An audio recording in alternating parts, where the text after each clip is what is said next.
Hey everybody. So this last slide's brief and it's just to further demonstrate the importance of the nervous system by providing a couple examples of diseases. And the first one on here is Alzheimer's disease, which many of us are familiar with, and it is characterized by the progressive memory loss, dementia, and eventually death. And the cause is unknown. There's a lot of studies coming out showing many different things that can um, affect the brain and potentially affect those or linked to those who have Alzheimer's, but it's a progressive disease that is deteriorating memory and the functions of the brain. A second one is Parkinson's disease, and this is another progressive neurological disease, but in this case, it's going to be more so on the motor functions, and this is due to the degeneration of the dopamine releasing neurons.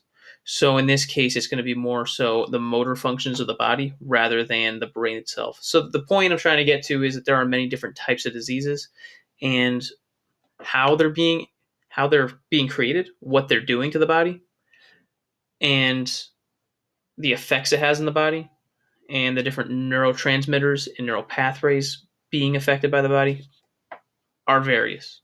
And there's a huge variety of these different neurological diseases. So the point is there's a lot going on here, and we can talk about this for hours.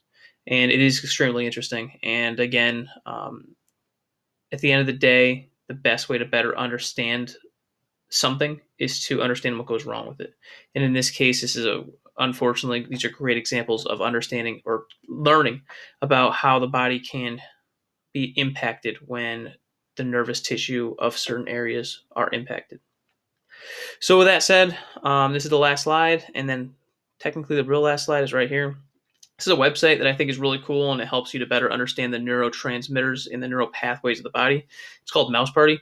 You can just Google it, or you can click the link from the slides, and you can see examples of neurotransmitters in the brain based on different drugs and how they impact those neurotransmitters and receptors.